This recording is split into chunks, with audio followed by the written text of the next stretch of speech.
네, 노인장기요양보험. 오늘은 세 번째 시간으로 누가 그 서비스를 결정을 하고 또 그들은 무엇을 바라는지에 대해서 살펴보도록 하겠습니다. 안녕하세요. 저는 시니어 라이프 비즈니스를 연구하는 최학입니다. 지난 시간에 이어서 85세 이상의 부모님이라면 3분의 1 이상이 받고 있는 돌봄 서비스인 노인장기요양보험에 대한 실태조사를 낱낱이 살펴보는데요. 오늘은 세 번째 시간으로 요양급여를 이용하는 사람은 누가 그것을 결정하는지, 즉 누가 돈을 내고 어떻게 의사결정을 하는지에 대해서 살펴보도록 하겠습니다. 먼저 우리가 살펴보면 수급자 본인은 8.6%에 그치고요. 주로 자녀 또는 손자녀가 68.8%로 절대 다수를 차지합니다. 배우자는 11.7%가 되는데요. 약간의 특성이 있습니다. 나이에 따라서 고연령일수록 자녀의 비중이 높아지고 젊은 분일수록 본인 또는 배우자 비중이 아직까지는 같이 살고 있는 경우가 많기 때문에 이런 일들이 발생을 하고 있습니다. 두 번째로 그러면 이 장기요양보험에 대해서 어떻게 정보를 듣는지에 대해서 물어보니까 일단 기본적으로 사람에 의한 것들이 가장 많습니다. 친인척이라든지 아니면 이웃, 특히 직계가족, 이웃 지인들에게 이런 서비스를 들었다라는 비중이 높은데요. 우리가 주목해야 할 부분이 있습니다. 바로 젊은 분들인 경우에 그런데요. 약 30대에서 39세가 되면 특히 인터넷에 대한 비중이 상당히 높아지는 것을 알 수 있습니다. 이것은 예전과 굉장히 많이 다른 특징인데요. 이제는 점차 저와 같은 유튜버라든지 아니면 이러한 것들을 전해 들을 수 있는 정보들이 늘어남에 따라서 이러한 의사결정도 점차 온라인 중심으로 또 동영상 중심으로 이렇게 발전할 수 있는 가능성을 엿보여 준다 할 수 있겠습니다. 그러면 장기요양기관의 서비스를 받으려면 신청을 해서 수급자가 되죠. 그리고 나서 이제 계약을 하게 되면 정부에서 일정 금액을 지원을 하게 됩니다. 그때 이제 본인 부담금이라는 게 약 20% 정도 있을 수 있는데요. 여기에 대해서 그러면 계약할 때 어떤 것들이 고려돼야 하느냐, 이런 것들에 대해서 먼저 재가급여, 우리가 할 때는 재가센터, 방문요양이라고 하는 거죠. 이 부분에 어떤 것을 중시하는지를 봤더니 소개나 추천이 높고요. 그 다음에 인력의 수준, 즉 요양보호사가 어떤 선생님이 오셔서 서비스를 할 것인지, 이런 것들에 대한 것들이 중요하게 나타납니다. 특히 이제 노인장기요양보험에서는 거리가 중요한데 가까운 곳에서 주변에서 찾게 되는 거고요. 마찬가지로 요양보호사도 동선이 약 30분 이내, 대중교통 기준입니다. 30분 이내 거리를 선호하기 때문에 이러한 것들이 맞물리는 지역, 그런 장소로 이어지는 선택지가 결정이 됩니다. 반면에 우리가 요양원이라고 하는 시설급여를 보면은 여기서도 소개와 인력 수준이 상당히 중요한데 여기에 더해서 물리적 환경 그리고 자녀들이 쉽게 가볼 수 있는 거리, 위치 이런 것들도 함께 고려가 됩니다. 그리고 아무래도 식사 같은 비급여 서비스가 많기 때문에 본인이 부담해야 할 비용에 대한 것도 고려사항으로 나타나는 것으로 보여집니다. 근데 중요한 것은 돌봄이라는 것은, 케어라는 것은 사람이 사람을 서비스하는 거기 때문에 누가 나를 돌볼 것인가, 그분을 믿고 우리 부모님을 맡길 수 있을 것인가, 이러한 것들이 상당히 중요한 요소라고 말씀드릴 수 있겠습니다. 그럼 이러한 서비스를 받는데 본인 부담금을 아까 말씀드렸는데 약 15에서 20%, 그럼 이게 부담이 되느냐라는 질문에 대해서 62.2%가 부담이 된다라고 얘기를 합니다. 그리고 그럼 이 부담을 누가 하느냐를 물어보니까 주로 이제 이용자, 배우자도 있지만 나이가 많아질수록 자녀 중 한 명, 자녀들 공동 이런 식으로 바뀌게 되죠. 그 이유는 여성 어르신이 남성보다 약 더 6년 정도 더 오래 사시고요. 그리고 이제 독거 노인들도 많아지시고 그러다 보니 자연스럽게 자녀들이 돌보게 되고 현재 노인장기 요양보험을 받는 분들이 연령대가 고연령이 많으십니다. 그래서 옛날 가족 구조 하에서의 형성된 이런 것들 때문에 자녀나 자녀들 공동 비중이 아직까지는 높게 나타나는 것으로 나타납니다. 이들에게 물었습니다. 얼마나 부담스럽습니까? 라고 하니까 전체 약 50에서 60%는 여전히 본인 부담금도 부담스럽다라는 부분을 응답하는 것을 우리가 알 수 있습니다. 자, 그런데 특이한 것은 장기 요양보험을 신청을 하고 그 서비스를 직접 이용하지 않는 경우가 발생을 합니다. 물론 가장 대부분의 경우는 병원에 입소하는 경우입니다. 그래서 이제 와상 환자가 되시다 보면은 병원에 긴박하게 가셔야 될 일이 있고 특히 이제 요양병원은 아무래도 의사 선생님, 간호사 선생님이 계시기 때문에 더 서비스가 원활한 부분이 있는데요. 이런 것들을 선호하는 것이 나타날 수 있고 좀 상황이 악화된 경우일 때는 필수적으로 가게 되니까 이런 비중이 약 40%는 그래서 신청을 할 수 없는 그런 부분들이 발생을 합니다. 그런데 우리가 눈여겨볼 부분이 있는데요. 어떤 거냐면 나이에 따라서 나이가 많으신 분들은 말씀드린 것처럼 요양병원을 점차 선호하는 아무래도 관리하는 부분이 상당히 늘어나거든요. 그래서 이제 이런 것들이 조금 나타나는 것을 볼 수가 있고요.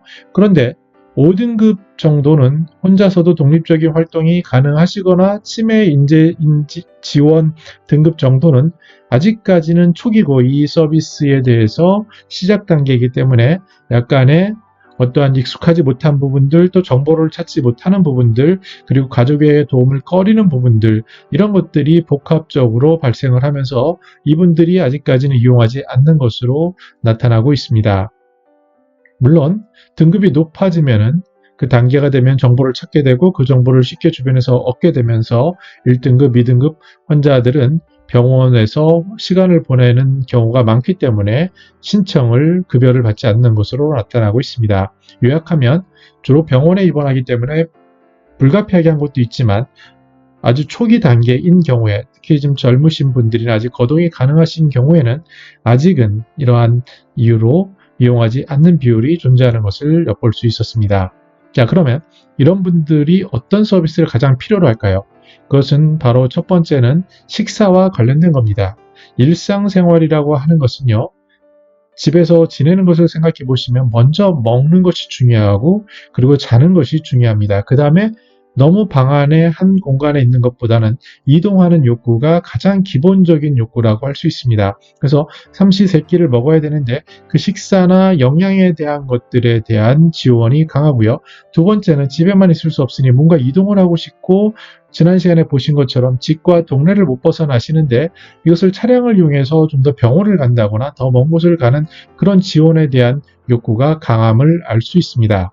그러면 이것도 나눠서 시설, 요양원에 있는 분들이 무엇을 원하느냐라고 봤을 때도 식사, 위생, 청결 같은 기본이 가장 높은 것으로 나타납니다. 저도 시니어 라이프를 연구하면서 식자재 사업이라는 것도 관여한 적이 있습니다. 그런데 그 현실을 보다 보니 그 중간 사업자가 마진을 취하는 경우가 상당히 많습니다. 그래서 시니어 어르신들에게 나아가는 그 식사 서비스 품질이 원래 그 원가로 하면 굉장히 좋아야 하는데 중간에 어떠한 이윤을 취하는 구조나 또 그것을 알거나 의식적으로 알거나 모르는 것들에 의해서 서비스가 품질이 저하되는 경우가 있습니다. 그래서 민간인들은 어떻게 보시면 되냐면요. 제가 계속 강조하는 복지관 같은 데 가서 식사를 드셔보시면 압니다. 거기서 뭐 3,000원, 3,500원 이렇게 내고 드시는 그 품질이 시중에서는 10,000원 이상 되는 가치를 느끼는 것을 볼 수 있는데요. 그 정도로 식단을 어떻게 이용하느냐가 중요하고 이것은 시설을 운영하시는 분들의 철학이 담겨있는 소중한 아주 중요한 부분이라고 할 수 있겠습니다. 그래서 식사에 대한 영양 밸런스, 얼마나 좋은 품질을 쓸 것인가 하는 것들이 담겨 있기 때문에 이러한 요양시설을 선택하시는 분들은 식사 품질을 한번 검증해 보는 것도 되게 좋고요. 제가 아는 지인들 중에 좋은 철학을 가지신 분들은 요양원을 자랑을 할 때 우리는 정말 어르신들이 좋아하는 식사를 제공합니다라는 것을 강조하는 것을 쉽게 볼 수 있습니다. 그리고 다음은요, 돌봄 인력이 어떤 인력들인지, 특히 그분들이 생활할 때 얼마나 밝고 웃으며 진심으로 대하고 있는지를 살펴보는 것이 중요한 포인트입니다. 그 분위기만 봐도 그 철학과 문화를 알 수 있는데요. 결국 휴먼 서비스이기 때문에 그 요양원에서 서비스하는 분들의 표정, 그들의 분위기 이런 것들이 굉장히 좌지우지한다고 할 수 있고요. 또 조금 아쉽게 느끼는 것은 아무래도 특수질환 또는 질환이 많기 때문에 이것에 맞춘 전문 서비스에 대한 기대가 있다라고 정리해 볼 수 있겠습니다. 물론 제가 급여는 이거와 좀 다르죠. 집에 찾아가는 거기 때문에 그럼에도 여기에서도 뭔가 필요하냐 그러면 식사와 영양, 그 다음에 특히 말씀드린 차량 지원 이런 것들이 높음을 우리가 볼 수 있습니다. 정부에서는 간호 서비스를 좀 강조하는데요. 왜냐하면 시설에 있는 비용이나 또 시니어들이 원하는 집에 있는 욕구를 맞춰주기 위해서 지역사회로 오기 위해서는 집에서 서비스 받는 구조가 돼야 되고요. 그러기 위해서는 전문 의료진인 의사나 간호사 선생님이 방문을 해야 되는 거죠. 그래서 이제 이런 것들을 지금 조율하고 있는데 이 중요성에 비해서 아직까지는 가야 할 길이 많이 있습니다. 아무래도 수가라든지 이러한 체계라든지 이런 것 서로가 익숙하지 않은 부분들이 있지만 앞으로 이러한 부분들 특히 본인에 맞춰서 의료 서비스를 병행하는 것들은 더욱더 강화될 방향성이 엿보인다고 할 수 있겠습니다. 네, 그럼 시설의 입소, 그러니까 재가에 있다가 만약에 건강이 악화되면은 시설, 즉 요양원이나 이런 곳에 갈 의향이 있습니까? 라는 질문을 해봤더니 약 43.3%는 있다라고 말씀을 하셨는데요. 눈여겨볼 부분은 젊으신 분들, 65세 미만이라든지 74세 미만까지는 있다라고 얘기를 하는 겁니다. 여러 가지 추정이 가능한데요. 첫 번째는 요양시설이 그동안 굉장히 개선이 되면서 좋아지는 부분도 있을 거고요. 두 번째는 가족 구성원의 변화나 가족과의 관계 때문에 어쩔 수 없이 있는 곳이 가족들의 도움을 못 받을 바에는 본인이, 당신이 그런 시설에 가겠다라는 것도 반영이 되는 것 같습니다. 그런데 여전히 TV를 틀어보면은 어떤 요양시설에 대한 문제점을 고발하는 것들이 많이 나오는데요. 지금은 굉장히 좋아지고 있고 실제로 그 개선이 되는 속도가 빨라지고 있습니다. 그럼에도 여전히 요양 서비스, 휴먼 서비스를 사업으로만 인식해서 악용하는 경우도 있기 때문에 이런 것들을 하나하나 잡아가야 될 것이고요. 특히 시설은 무한정 확대할 수 없는 공간이기 때문에 이러한 것에 대한 니즈들은 사회적으로 점점 쌓여질 것으로 보여집니다. 따라서 이런 부분을 고민하신 분들은 정말 이 시니어들이, 특히 이제 앞으로 돌봄이 필요하신 분들과 그 가족들이 어떤 것을 원하고 무엇이 중요한지에 대한 고민들이 더욱더 강화될 그런 단서를 볼 수 있는 수치가 바로 젊으신 분들이 시설에 입소하기를 희망하는 비율이 높아지고 있다는 것을 들 수 있겠습니다. 여기에는 여러 가지 낙관이 존재합니다. 일상생활도 편할 것이고 여기서 내가 더 나아질 수도 있겠다라는 희망까지도 담아내는 그러한 지수라고 볼 수 있겠습니다. 네, 오늘은 이렇게 요양보험 누가 무엇을 바라는가 이것에 대해서 생각을 해봤는데요. 다음 시간에는 그럼 요양 사업을 하겠다는 분들, 특히 이제 노인 인구가 늘어나면서 이게 장밋빛 시장이라고 하는데요. 여기에 뛰어드는 분들의 실태는 어떤지, 그리고 이 사업을 정말 하고자 하는 분들은 무엇을 알아야 하는지 여기에 대해서 살펴보도록 하겠습니다. 저는 더 나은 시니어 삶 공동체를 연구합니다. 감사합니다.